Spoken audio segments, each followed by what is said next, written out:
And we're back. Joining us now is Travis Peck, Director of Alumni Engagement at Rogers State University. Travis, it's good to have you here, buddy. Well, thank you for having me out. I didn't know we had such an animal as Director of Alumni Engagement.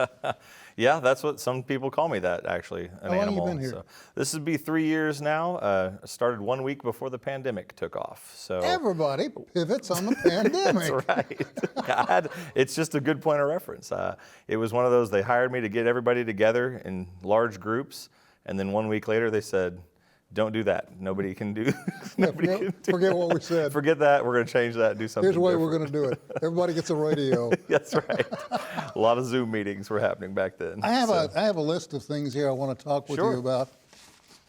You are in a position to talk with us about the Distinguished Alumni Award, are you not? Absolutely, yes. Share some of that with us. Sure. So we are having our inaugural Distinguished Alumni Awards on April 29th. It'll be right here at the Dr. Carolyn Taylor Center Ballroom.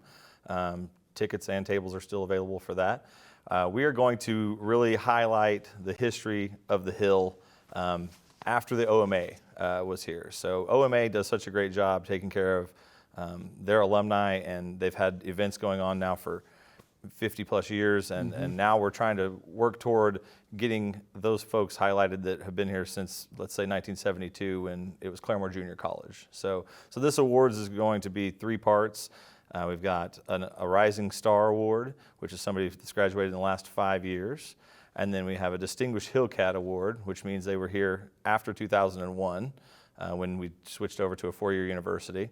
And then somebody right before that, which was the CJC days, Claremore Junior College days, 1972 to 82. So in that same range. I don't know why this popped in my head. I think because I was dropped when I was very young. But I noticed the pond directly behind this building. Right. Not the one in front, but the one behind us. For the last 3 or 4 weeks, the swan has been missing. Yeah, Sarge is around. You got to be cautious because you never know when he's going to pop up. Exactly, and he's back. When I started doing this show, there were 2 of them, and you know they mate for life. Yep.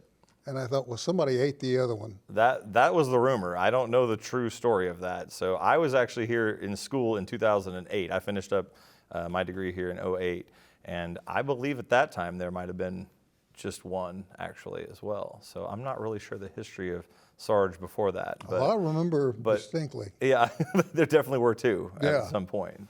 Talk to me about Alumni Weekend. Yeah, Alumni Weekend is something we started a few years back, and kind of when I got around here as well, we wanted to have something a little separate from homecoming that was just an opportunity to have small alumni gatherings. So if you're a department head and you want to have some people back from your department, we can do that. We've had athletics do some stuff like that as well, just smaller things. And to kick off Alumni Weekend on the Hill, which is usually late September, we have the Hillcat Hacker, which is an on-campus golf tournament. And I feel like based on what you told me earlier, you don't know what that is. So I feel like we should get you to campus for that. I can sure duff the ground for you if you need it. That's exactly what it's about. So yeah, we have the Hillcat Hacker here on campus. We use foam golf balls, so you can't break anything. In theory, we haven't ever broken anything so far. And we actually set up a course on the campus, all around the campus, 18 holes, and just have a good time. With foam golf balls? Foam golf balls. They go about maybe a quarter of what a regular golf ball would go. So you can swing as hard as you want, and they're not going to go very far. Where's the joy in that? It's a blast. It's a good time. Everybody that ever has come to it has a great time, with the exception of a few. I won't name those names right now, but yeah, it's a good time. So yeah, this is an interesting school in its growth pattern. And we had some of the fellows who were deeply involved on the show a week or so ago with OMI, the military academy. And at the time, this was a junior college, just getting its feet wet in education. And now it's a 4-year college with plans to go even further. OMI's got a wonderful museum over here. yeah. It shouldn't be hard to sell the school anywhere. It really shouldn't be. It's kind of an interesting thing because I came in obviously with the title of alumni director in alumni engagement, and And we are trying to reach out to all those alums, but at the same time, we need to show the people of the world what we have up here on the hill, which is just a wonderful community, family situation. That is a beautiful campus. I mean, if you've ever been up, and if you've never been up, you should definitely come visit us anytime. We'll give you a tour. But just wonderful four-year school, small environment, great classroom size, good ratio, teachers and students and all that. So it's a great place to be. I remember the very first week I came here to do this show. And I made the circle drive to get up to the building, saw the small pond and all that. It was as I left that I almost had a wreck. Out of the woods stepped an incredible buck and doe. I mean, it was like Bambi's dad and mom. Yeah, that nature preserve is nice out there. It's wonderful. Beautiful walking trail, and it's a hidden gem within a hidden gem. How you like that? So Yeah. it's a great place for people to go study and get some exercise in. In fact, I've been doing that lately, so trying to get out there as much as The possible. folks at OMI have done an incredible job in backtracking the boys, if you will, Right. who became young men, who became men virtually overnight because they were thrust into combat situations, who became generals, who distinguished themselves in combat for their country. Do we have a program that is able to isolate those graduates of the junior college or the four-year college that have gone on to do great things? That's what we're trying to do all the time. Yeah, we have a database that has most of that in there. You know how history goes. Sometimes record keeping is not as good as you want it to be.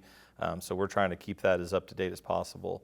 But that's kind of what this Alumni Awards is about too, is reaching out, because I grew up, born and raised here in Claremore, Oklahoma, and didn't know a lot about the CJC days. It's a little before my time. And, they had full athletics here at the time, full basketball team, golf and all that. Well, now we have, for example, there's a woman on our women's basketball team whose grandma played here at CJC. No kidding. Between 72 and 82. Yeah, so it's one of those things where it's finding those connections and hearing about people. A lot of people don't shout from the rooftops that they went to a junior college, right? You hear about the bigger schools. So it's kind of great to walk around town and somebody just says, well, I went there, right? And of course, no, I didn't know that. You're probably 40 years older than I am, possibly. I don't know that you went here at all. But at the same time, it's great to hear that. Yeah. And they had great experiences. So that's what the awards are all about too, because Mr. Spears, for example, that's our award winner, he graduated here in 1977, went on to become an engineer, went on to become a lawyer, did a little bit of everything. So it's kind of great. And then our distinguished Hillcat is from 2002, which is our first graduating class after we became a university. She's actually a doctor and teaches down at a university in Alabama. So she's coming back from Alabama to be part of the awards as well. Let me throw two words at you and get your first thing that comes to mind. Sure. Homecoming basketball. Homecoming basketball. Well, because we don't have football here on the Hill, we have to celebrate homecoming during basketball season, which works out great for me anyway, because I usually do the PA announcing for the basketball team, so I'm already at all the games for the most part. We really focus that time on athletes as much as possible, because we have had now since 2007 full athletics program, and we try to get those folks back. And it's open to anybody. We try to involve the community as much as possible. We have Hillcat Alley. I've got games and free food. There's gatherings before and after the event. And just this past year, athletics actually introduced a new Hall of Fame event as well for that day. So Hillcat basketball, February 3rd, I believe this year is on the calendar, is what I've heard. So I came up at night back when Roger State brought the wall in. There's something about this campus and that wall together. And to watch the men and women who would go up and touch. Yeah. I won't ever forget that. Yeah. And I've seen the wall. Same. And that was special. I agree. That was. But when it came here, the traveling wall, it was one of the most moving things I've ever seen in my life. at night on this campus, and it was just like everywhere you looked, there was history. Yeah. Yeah, I think that's great. I think that's something that is very unique to us, obviously, with the OMA element, and that we have that wonderful history of military service and bringing those people back on campus as much as possible, too. You know, a lot of those gentlemen are getting up in age, and they try to make it back as much as they possibly can, and we love having them here. So I think having the wall here was awesome. You're in the catbird seat. Excuse me for interrupting. No, you're fine. You're in the catbird seat to kind of be able to look ahead with what the school has in mind in terms of planning, Sure. expansion, growth, loss of growth, or whatever. What do you see as the future for Rogers State? I think that the pandemic showed us a lot about what it means to be on site and on campus and interact with people.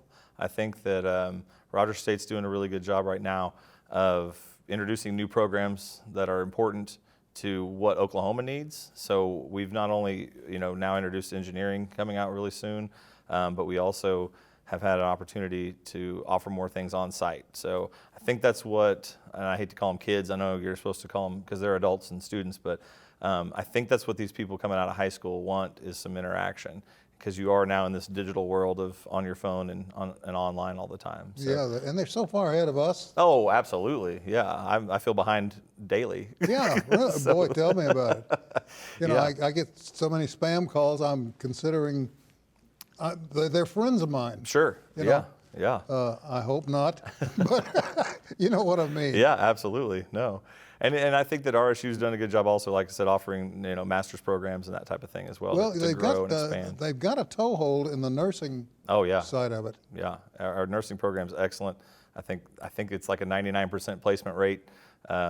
It's incredible what they've done, and again, expanding that as well. So we're going to be able to do, I believe, twice as much coming up in the next couple of years. I read the other day, I want to say I read it in the Smithsonian Magazine. I'm not sure if that's where it was, but I believe it was, that colleges all across the United States are discovering a need for folks to be carpenters or plumbers or things that you just don't think of as being college instructed courses. Right. And yet many colleges are starting to implement those courses. Yeah. Is that coming here? I haven't heard a whole lot about that. I know there's some like some certification type things that are, and RSU at one point in time did a lot of certification type training. And I think there is a need for that, and I think that we are probably looking into that. But I don't know an exact plan for that here on campus. So, Wow. Yeah. It's such a magic time to be here Oh yeah, it's and great. see the growth and see how it's just like fingers, you know, from an octopus, just reaching out in all directions. I ran into a couple the other day, both husband and wife, both told me that they were graduates of Rogers State. And he's a very successful businessman now, and she's a very successful woman who works from home. Thank God for computers. Oh yeah. So anyway, hey, listen. Absolutely. Thank you for coming in. Well, thank you for having me. This was excellent. I'm going to go see the donkey basketball game just to see you work. I will do my best. Yeah, at that as well. Well, you're a good man. I don't care what anybody says. Appreciate that. All Appreciate right. that. That's all the time we have for this edition. Thank you for joining us, and we'll see you back next time.